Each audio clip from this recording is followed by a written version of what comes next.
بسم اللہ الرحمن الرحیم نحمد و نصلی علی رسول الکریم اما بعد فاعوذ باللہ من الشیطان الرجیم بسم اللہ الرحمن الرحیم رب اشرح لی صدری ویسر لی امری واحلل عقدۃ من لسانی یفقہوا قولی رب زدنی علما رب زدنی بیٹا وہ ہم نے بیان کیا تھا کہ ان ربی رحیم ودود کہ اللہ تعالیٰ بہت ہی محبت کرنے والا ہے انسانوں پر.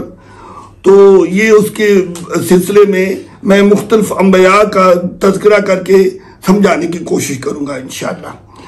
حضرت ابراہیم علیہ السلام کو جب بادشاہ سے لے کر ساری قوم ان کو ملیا میٹ کرنے پر تل گئی، بڑے بڑے سخت امتحانوں میں ڈال کر ذلیل و رسوا کرنے کی کوشش کی گئی، جبکہ اللہ تعالیٰ کی مدد سے وہ سب امتحانوں میں کامیاب ہوتے گئے. اب الٹا ان کے لیے ذلت و رسوائی بنتی گئی تو اس پر حسد کی آگ میں اور جلنے لگے. تو انہوں نے آخر میں آگ کے بہت بڑے جلاؤ میں پھینک کر ختم کرنے کی آخری کوششیں کر لی. تو اللہ کی رحمت نے آپ کو اپنی لپیٹ میں لے کر آگ کو حکم دیا، قُلْنَا يَا نَارُ كُونِي بَرْدًا وَسَلَامًا عَلَىٰ إِبْرَاهِيمَ. آگ کو سلامتی میں بدل دیا، آگ جلانے کی بجائے ان کے لیے جنت کا باغیچہ بن گئی. اس سے ثابت ہو گیا کہ جب اللہ کا بندہ بن جاتا ہے یعنی دوست بن جاتا ہے تو اللہ تعالیٰ کتنا رحم و کرم کرتا ہے، ساری دنیا کے لیے اعلیٰ مثال بن جاتا ہے. اسی طرح موسیٰ علیہ السلام کو جب فرعون نے آپ کو ختم کرنے کی ٹھان لی، حالانکہ موسیٰ علیہ السلام نے اس کو اللہ کا پیغام دے کر اور معجزات دکھا کر قائل کرنے کی کوشش کی، حضرت موسیٰ علیہ السلام کے ٹھوس دلائل اور معجزات کی وجہ سے فرعون بھری مجلس میں ذلیل و رسوا ہو جاتا تو اس کا غصہ اور بڑھ جاتا. جب حسد کی وجہ سے زیادہ پریشان ہو گیا تو اس نے اپنے مشیروں وزیروں سے مشورہ کیا تو انہوں نے مشورہ دیا کہ اس کا سب سے بڑا معجزہ لاٹھی کا سانپ بن جانا ہے، کا توڑ کیا جائے. اس طرح ہم اس کو ناکام کر سکتے ہیں، کیونکہ اس وقت مصر میں اکثر جادوگر لوگوں کو رسیوں سے سانپ بنا کر دکھاتے تھے. اس وقت یہ جادو بہت مشہور تھا، اس لیے انہوں نے کہا تمام ملک کے جادوگر مل کر اس کو فیل کر دیں گے. اس لیے مقابلہ کے لیے دن بھی بہت بڑا ملکی سطح کا میلہ منعقد ہوتا تھا.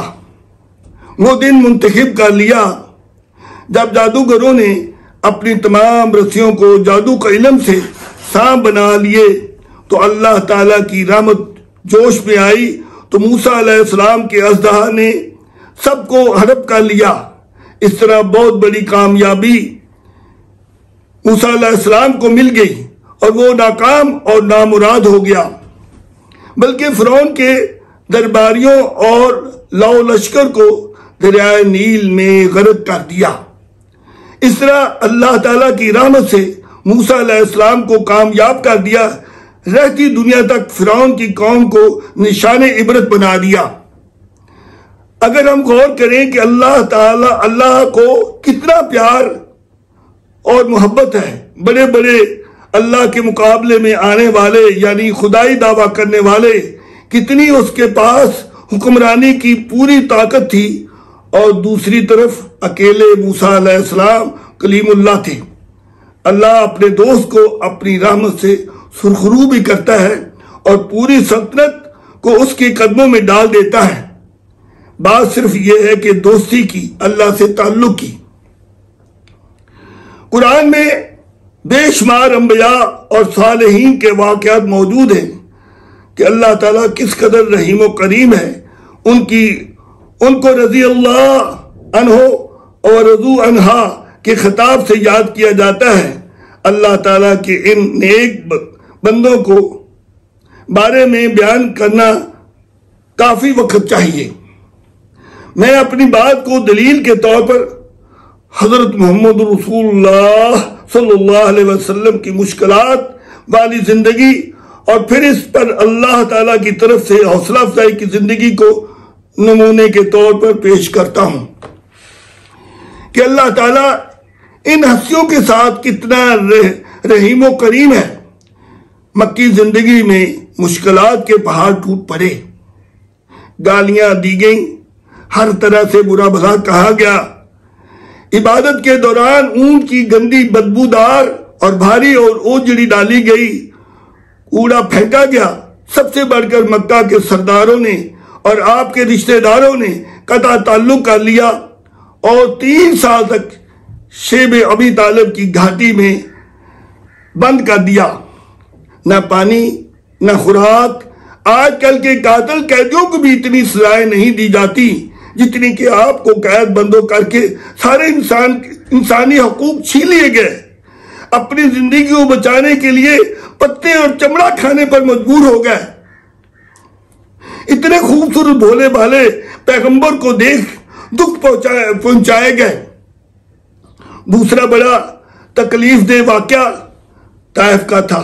اللہ کے حق کا پیغام کے سامنے آپ کو گنڈوں بدماشوں نے پتھروں کی اس قدر بارش کی کہ آپ لہو لہان ہو کر بے ہوش ہو کر گر پڑے۔ خون آلود چہرے کے ساتھ اپنے غلام زید بن حارث کی مدد سے واپس لوٹے۔ اس خوفناک دل دہلا دینے والے منظر کو دیکھ کر فرشتے بھی نہ رہ سکے۔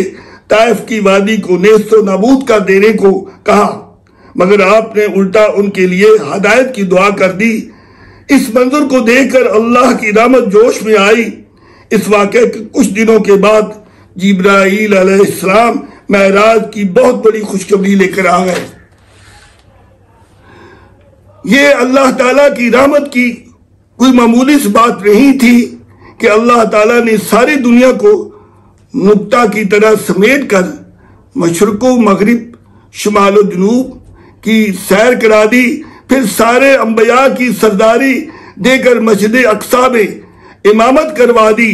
یہاں تک بات ختم نہیں ہوئی، 7 آسمانوں کی اور جلیل القدر پیغمبروں کے ساتھ ملاقات کا شرف دے دیا، جہنم دکھا دی اور جنت کی سیر کرا دی۔